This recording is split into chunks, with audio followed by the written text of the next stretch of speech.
Amici bellini, lo dobbiamo fare questo video. Arriva il momento in cui questo video lo devi fare e quindi vedete anche delle novità perché ci dobbiamo compenetrare in una nuova realtà e la dobbiamo analizzare bene, quindi cominciamo.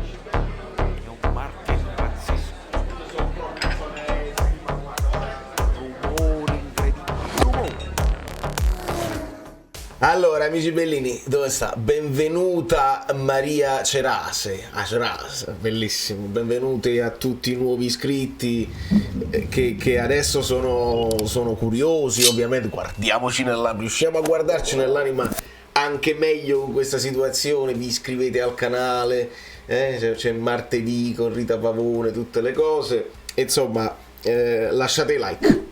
Lasciate i like che ci diano fiducia perché vedo un ambiente un po' spaccato a metà ed è importante. Prima di darvi le mie considerazioni sul nuovo allenatore del Napoli vorrei fare un passo indietro per capire da dove veniamo. Torniamo un attimo al 26 maggio di 2 anni fa. Io parlavo così. Oh ma lei si balla e son ballate con senza. Volevo chiedere al mio inviato da Napoli, Fabio Versatile. Fabio, ma mi fai un recap degli allenatori che sono stati accostati al Napoli in questi giorni, in questi mesi in realtà? Ciao Vale, allora quelli che ricordo io sono De Zerbi, Galtier, Simone Inzaghi, Pippo Inzaghi, la riconferma di Gattuso, Sarri, Mazzarri, Allegri, Consensao l'ultimo, Dionisi, Italiano, Toto Cutugno, Oronzo Canà. Però sai che ti dico? Che tutti questi nomi che stiamo dicendo mi hanno fatto venire un po' sete. Ma veramente, la categoria non si vergogna non solo di dire fake news, perché è una fake news, ma di dirla con certezza, portando avanti un discorso di... Allora, io ho sentito, so per certo che ha parlato De Laurentiis con Seisao, queste sono le cifre dell'accordo eccetera eccetera, prendendo, capito, spiazzando gli altri che invece hanno detto no, quello è sicuro, Allegri è proprio, le ho sentiti io che hanno parlato al telefono, ho letto i contratti. La dovete finire, lo capite che la dovete finire, perché mandate al manicomio gli youtuber che fanno i video una continuazione. Io no, perché io non devo stare appresso alla notizia, io al massimo la devo commentare, ma quando è notizia, no, quando poi mi fate invecchiare i video vecchi. Io per fortuna mi sono tenuto così, ho detto sì, ho fatto una notizia quasi da convinto, però ho detto con 6 out subito, quindi l'ho presa io. Ma non si può fare così, dovete smetterla. Quindi non è cambiato nulla, non è cambiato veramente nulla. Continuiamo ad assistere a una stampa che dice qualsiasi cosa e impunita continua a farlo, e noi appresso, perché questo è veramente l'unico lavoro dove tu puoi dire qualunque cosa, sbagli, dici bugie e comunque ti richiamano e ne dici un'altra, e finché è bellissimo. Dopodiché quando arriva l'annuncio ufficiale di Spalletti io dico così: ancora in silenzio stampa. Era meglio quando c'era il Pampa. Poi la gente dice che ti fa una lampa. Ma invece di cantare, perché non me lo porti sto caffè? Muovi a gridare. Pure tu. Non è questione. Io mi rendo conto. Io non sono tifoso e vaga in frega. Pensate un po'. Perché quello sta nervosissimo. Sono 2 o 3 giorni che sta nervosissimo e che non si ripiglia più. Fa vedere che a voi però. Cioè, non posso parlare, sono in silenzio stampa, mi metti in difficoltà. Spalletti, a me, spallucce. No, non facciamo spallucce e vediamo. Dai, fiducia. È arrivata l'ufficialità di Spalletti, benissimo, insieme faremo grandi cose, insieme, se tu fai una programmazione seria insieme, fai parlare le persone e se fanno una domanda noi possiamo sentire una risposta. Che cos'è questo insieme? E lo dico dalla parte di uno che è contento dell'arrivo di Spalletti, perché secondo me con i chiari di luna che abbiamo un po' di esperienza non può farci che bene. Allora io mi auguro semplicemente che il signor Spalletti sappia, ma non può non saperlo, no? Abita su questo pianeta, sa che patata si sta abbracciando, una patata bollente. Speriamo di indovinare quei tasselli importanti, speriamo di fare le cessioni giuste con gli acquisti giusti, perché non basta dire basta poco, 2 innesti qua e là. No, ci vuole anche un po' di fortuna per indovinare i tasselli giusti. Era anche il periodo in cui venivamo ovviamente da Napoli-Verona e quindi c'era grande disamore nell'area di rigore. Però è chiaro che siamo di fronte a a una situazione completamente diversa. Con Abraham tattico voi vedete che qua c'è lo scudetto, io mi sono organizzato, lo tolgo in diretta la faccia di Spalletti che sta là. La tolgo perché ne dobbiamo guardare avanti e vi devo dire la verità, ieri sera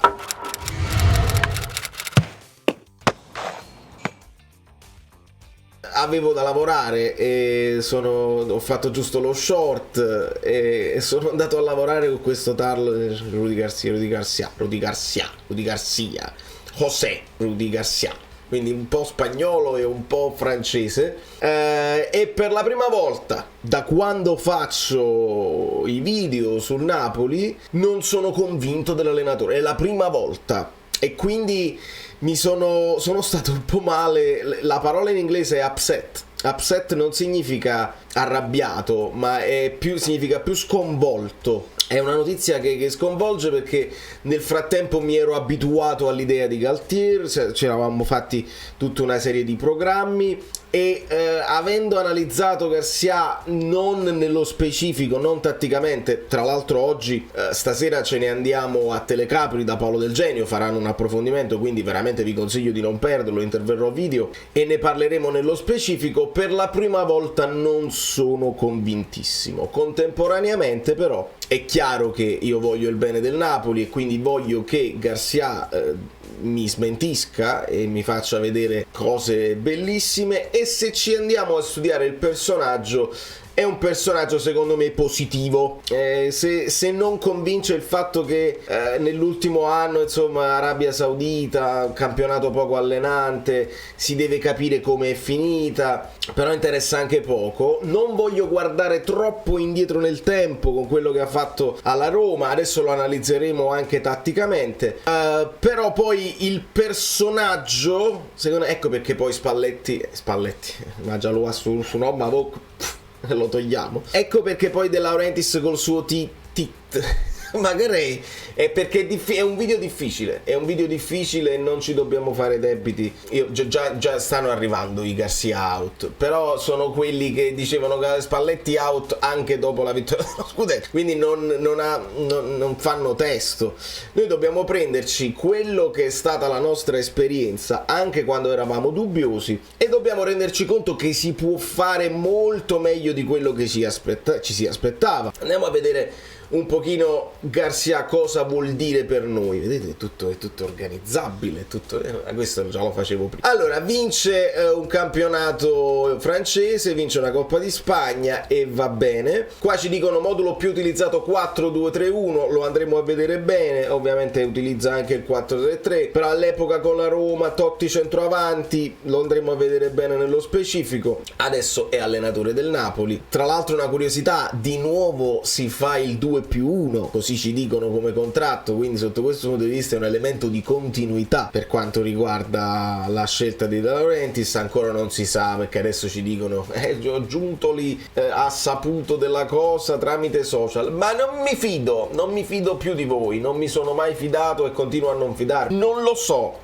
so se è vero che Giuntoli l'ha saputo via social, non lo so se sono separati in casa. Quello che ci dite sui giornali è falso, è costantemente falso, quindi ognuno si crei la propria verità e la propria narrativa legando i puntini di ragionamenti logici. A me io ci posso credere perché ci posso credere perché quello che De Laurentiis dice in conferenza, dice perché fate la domanda su Giuntoli, noi ce l'abbiamo il direttore sportivo, c'ha c'ha un anno di contratto, quindi la domanda è inutile. Contemporaneamente non se ne sente più parlare. Sappiamo che De Laurentiis è un po' così, e mi sa che avevamo ragione quando avevamo ipotizzato di un nuovo De Laurentiis che con la vittoria si sente ancora più onnipotente e vuole stabilire che lui può fare e disfare anche senza l'aiuto di Giuntoli, perché si è detto troppo grande lavoro di Giuntoli, si è detto ovviamente grande lavoro di Spalletti, si sono elogiati i calciatori, ed evidentemente lui vuole stabilire, e per il bene del Napoli spero che lui ce la faccia, che lui può togliere Spalletti, può togliere Giuntoli e vince di nuovo. Questa è la speranza, che faccia veramente di tutto quest'anno per confermarci alla grande. Contemporaneamente sappiamo che gli obiettivi del Napoli non sono quelli di vincere lo scudetto tutti gli anni, si spera di poterlo fare quando c'è penuria di potere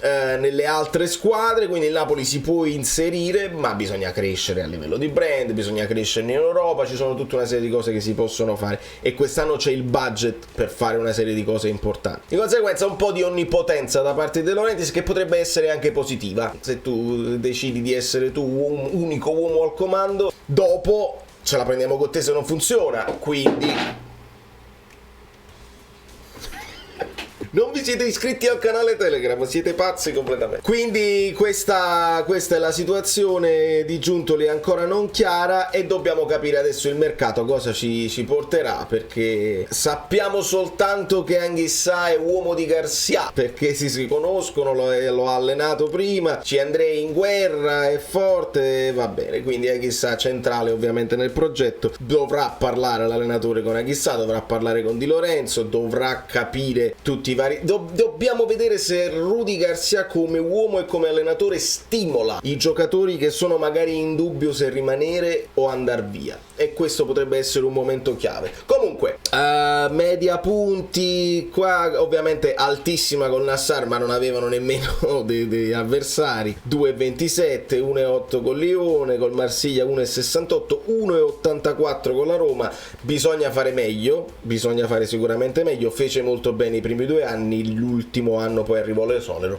e fu sostituito da Spalletti con il Lille, con il Mainz, va bene. Analisi tattica velocemente, introduzione, la squadra allenata, qua parliamo di uno specifico, non è l'analisi tattica, è proprio l'analisi tattica della Roma di Rudy Garcia, e parliamo di Gervinho, parliamo di Totti, parliamo di Nainggolan, parliamo che aveva anche Maicon, insomma è tutta una serie di giocatori che in questo momento non ci sono, però possiamo vedere in questa situazione e possiamo fare le nostre considerazioni con i giocatori che ha il Napoli in questo momento. In fase offensiva avanza i 2 terzini e lascia a protezione della difesa Keita, quindi possiamo pensare lascia a protezione della difesa Anghissà, però i 2 terzini, uno è Maicon o Le Bas, non è che me lo ricordi più di tanto, c'era Nainggolan, c'era Pjanic, in altre formazioni c'era anche De Rossi, vediamo Gervinho molto largo, Ljajic, e poi c'era Totti che agiva da falso 9, quindi possiamo immaginarcelo con il falso 9 lo può fare benissimo Raspadori, però se hai Osimhen io credo che tu la giochi come punta vera, e quindi vediamo poi la conferma di Simeone che ha lasciato dei bellissimi messaggi sui social. Ecco perché io mi ero un po' innamorato della possibilità di Galtier con la doppia punta e vedere qualcosa di diverso, però un po' di continuità tattica secondo me può far bene a questa squadra, che anche se non ascolta nulla ha dei automatismi che possono funzionare a memoria. Vediamo poi in quest'altra fase, da notare come solo Gervinho popoli l'area di rigore mentre Totti si abbassa alla ricerca di uno spazio per il tiro da fuori. Questo non mi piace assolutamente, perché bisogna riempire l'area e si rischia il 4-3, se non lo fai con quella velocità e con quei movimenti che poi ci ha fatto vedere anche Spalletti, si rischia di essere un pochino prevedibili. Il 4-3 risultò prevedibile nel finale del primo anno di Gattuso, non si segnava più. Ecco perché poi Gattuso passò al 4-2-3-1 molto bene all'inizio del suo secondo anno, con Osimhen e Mertens eravamo più imprevedibili. Il 4-3-3 di Spalletti è chiaro e lo abbiamo visto bene che è un ibrido dove Zielinski fa il collante e il triangolo dei centrocampisti ruota una continuazione, e quindi questi sono i problemi eventualmente di un 4-3-3, però veramente dipenderà dalle caratteristiche dei giocatori. Se il Napoli conferma il centrocampo in blocco, se insomma hai ancora Osimhen con Kvara vicino, è una coppia che al di là del modulo, perché poi veramente il modulo lascia il tempo che trova quando hai quei talenti. E quindi andiamo a vedere la fase di non possesso, ed è semplice: 4-1-4-1, quindi il 4, la classica fase di non possesso del 4-3-3. Vedete dove c'è De Rossi, ovviamente possiamo immaginare Lobotka, Florenzi in questo caso è il nostro Lozano, Pjanic, Nainggolan vanno considerati in questo momento Zielinski e Anghissà, Gervinho e Kvara e Totti e Osimhen. Punti di forza: elevata dote tecnica degli uomini di movimento, abilità nel cambio di gioco, partecipazione dei terzini alla manovra d'attacco. Queste sono però caratteristiche dei giocatori di quella Roma. Rapidità degli esterni d'attacco, continui movimenti di campo senza dare punti di riferimento, questo mi piace. Ricordate che bella partita facciamo con l'Inter, non ci capirono niente. Attenzione alla fase difensiva, grande spirito di sacrificio. Questo è importante, lo spirito di sacrificio, perché poi al di là dei sistemi tattici, questo allenatore deve entrare, e può farlo perché ha il carattere per farlo, entrare nella testa dei giocatori. Questo è un nuovo Napoli ancora. Prima c'era il Napoli che non si vince, vinci, quindi ti senti anche un supereroe. Il supereroe adesso però deve dire: ok, ho vinto, mi fermo, o ho vinto e decido di insistere e di schiacciare tutti gli avversari. Questo sarà importante. Punti di debolezza: poco efficace sotto porta, questo poi dipende ancora dai giocatori. Terzini facilmente superabili nell'1 contro 1, parecchi spazi lasciati liberi in contropiede, numerosi cartellini gialli, attenzione, specialmente nella zona centrale del campo. Questa cosa qua mi piace perché vuol dire che fanno il fallo sistematico quando vengono poi presi in contropiede, e il Napoli, se gioca col possesso palla che gioca, qualche spazio lo deve lasciare quando perdi palla. Bene se Garcia ti dice che devi fare il fallo, molto bene. Difficoltà nel gioco con il portiere palla a terra, ecco, non dipende dall'allenatore. Al massimo l'allenatore deve capire che se il portiere che hai non ha grande dimestichezza, non gli fai fare il gioco dal basso come ha fatto bene Spalletti. Aiutano i difensori o la lanci ogni tanto. Queste sono alcune frasi secondo me importanti di Garcia per cominciare a capire il suo spirito e come la pensa. La Serie A è un campionato più tattico, ad esempio le squadre giocano spesso una difesa a 5, il 40% delle nostre partite la nostra scorsa stagione sono state contro squadre che si erano schierate contro quella formazione. È uno che studia, sotto questo punto di vista non c'è dubbio. Al contrario, circa il 2% delle squadre usa quel sistema in Champions League. C'è un bel video che mi state mandando in tanti dove lui fa la masterclass e racconta la sua vittoria con il Manchester City quando era a Lione. Lì ho due cose che non mi sono piaciute tantissimo. Prima di tutto, non ha un grande inglese, non parla bene inglese e non spiega bene in inglese i suoi concetti. Questo è un limite. Non ho sentito parlare estensivamente Spalletti con il suo inglese, quindi non lo so se questa cosa poi i giocatori la soffrono o meno. Potrebbe essere anche peggiore l'inglese di Spalletti, non lo so. Però l'inglese di Rudi Garcia mi ha fatto soffrire, perché la comunicazione da parte di un allenatore, che questi sono tutti bravi, tutti gli allenatori che abbiamo citato sono tutti bravi e quindi è inutile fare poi le pulce, sono tutti dei super professionisti. Quello che fa poi la differenza è il modo con cui tu comunichi con i giocatori. È importante contemporaneamente che sappia l'italiano, quindi togliamo da mezzo tutti gli altri allenatori che non parlano italiano, perché la maggior parte probabilmente dello spogliatoio del Napoli parla italiano, e questo è importante. Ci sono alcuni che ancora non parlano in italiano, Kvara, Osimhen e altri, però se parliamo in italiano penso che Garcia possa fare il suo lavoro di comunicatore bene. Poi sappiamo che è uno tosto ed è importante che sia tosto, quindi altra cosa buona di Garcia, perché conosce il campionato italiano, conosce certe dinamiche, i violini li sappiamo, e quindi anche una sorta di rivalità innata con la Juventus, perché all'epoca erano loro i secondi. Quando lui fece il record per la Roma degli 85 punti, la Juventus ne fece 102, quindi simile la situazione di quando Sarri fece i 91 e loro ne fecero, quanti ne fecero? 94? Non lo so. Insomma, sotto questo punto di vista bene, perché abbraccia una piazza calda e sai già che questo è un punto di forza. Non ti presenti con un tatuaggio della Juventus, e questo è importante. importante. Continuando a leggere, quindi per quanto riguarda quella masterclass, l'inglese non mi è piaciuto, e non mi è piaciuto il fatto che lui, questo è a metà, lui dice contro il Manchester City tu avrai non più del 30% di possesso palla. Questa va analizzata bene, un po' è la consapevolezza di un allenatore che sa come si sviluppa il gioco, quindi lui sa che il Manchester City avrà, quello dell'epoca, avrà un possesso palla in crescita, c'era Sterling, un altro c'era Fernandinho, tutto un altro Manchester City, però già era Guardiola, già sai che devi rinunciare al possesso palla e che devi agire di conseguenza, giusto, però anche un po' la rinuncia e già sai che non te la vuoi giocare a viso aperto. Questo è un elemento di discontinuità rispetto al Napoli di quest'anno. Il Napoli di quest'anno va a Liverpool e gioca, con l'Ajax e gioca, contro la Juventus prendi e giochi, contro anche altre squadre la fai la partita e poi si vede. Quindi sotto questo punto di vista io spero che lui fosse semplicemente una consapevolezza che quel suo Lione per fare risultato col Manchester City doveva fare la squadra piccola che poi riparte in contropiede. Se tu hai il Napoli sai che almeno in Italia puoi e devi fare la voce grossa. Sotto questo punto di vista sono sicuro che lui si renderà conto del materiale umano. Ho portato qui la mia filosofia di gioco e sotto questo aspetto i due club Roma e Lille sono abbastanza simili e potrà essere simile anche il Napoli. Ho lavorato su due principi principali: coinvolgere i miei giocatori nel progetto di sviluppare uno stile di gioco e lavorare sul lato psicologico delle cose, in particolare la fiducia. Bene, questo è molto bene, è un elemento di continuità con Spalletti. Voglio che la mia squadra imponga il suo stile di gioco, è sempre importante avere il possesso palla per attaccare e fare gol senza stravolgere gli equilibri in campo. Questo vuol dire pure che comunque un allenatore si adatta e può crescere, quindi non pensi in un modo e poi continui con le altre squadre. La forza mentale è la pietra angolare della mia Roma, combattiamo ogni secondo per ogni centimetro. Garcia ha anche parlato della sfida per il titolo della sua squadra, insistendo sul fatto che sfideranno Juventus più da vicino rispetto alla scorsa stagione. Alla fine non andò bene.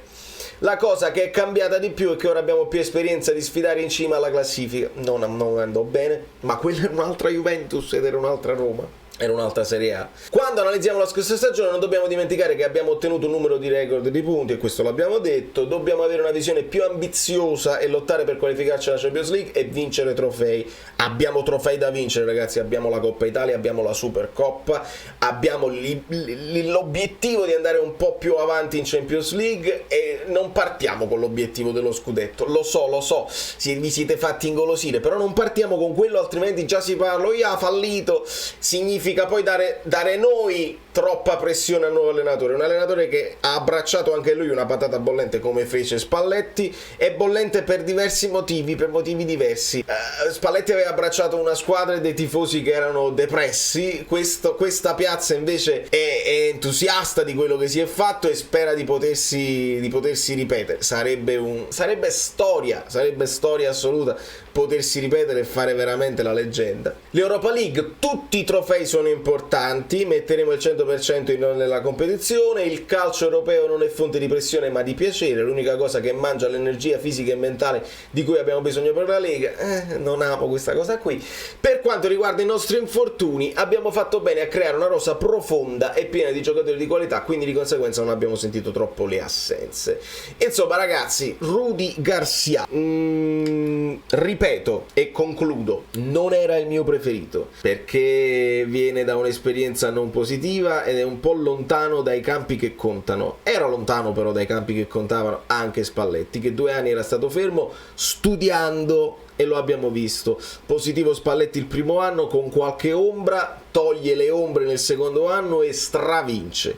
Quindi bisogna dare tempo a Garcia, non dobbiamo essere troppo frettolosi con i giudizi, lo dobbiamo vedere sul campo e dobbiamo vedere un'unione di intenti con la società, perché è importante che Garcia abbia a disposizione una squadra competitiva. Se partono dei giocatori li devi sostituire con giocatori di livello, il rischio c'è sempre che non si possano ripetere, ma, e questo è importantissimo per non fare poi i debiti con la bocca e di dire se fosse rimasto Spalletti, se fosse rimasto, non è assolutamente detto che confermando tutta la squadra e il mister tu avresti fatto poi un percorso simile all'anno scorso. È una stagione diversa, si ricomincia da capo, ti studiano, ti sgamano, e quindi non è detto. E poi ci sono anche le stagioni in cui le cose vanno bene, le stagioni in cui le cose non vanno bene, quindi si azzera tutto, si si tifa per il Napoli, si tifa per Garcia. Mi piace che sia uno tosto, vediamolo sul campo, perché adesso è più credetemi, è più importante la chiacchierata che dovrà fare nello spogliatoio che non il modulo che utilizzerà. Dopodiché vedremo sul campo, perché è la cosa che ci piace di più. Da New York, Valerio Fluido è tutto, lasciate i like per la nuova scenografia, spero che vi piaccia. Ancora già capire, ero già guardare, se guardo la partita, se guardo di qua, ma mi organizzo, non vi preoccupate, ci vediamo su Telecapri stasera. Sembra una parrucca, ma non è vero, perché vedi cambia. Ah, ma no, che meraviglia, io me li fai. Sono Saverio Asoli. Dobbiamo arrivare a 20.000 iscritti, di cortesia, perché questo è l'anno. Avete lasciato i like. Niente più, dai, basta, sei cringe. Quante cose.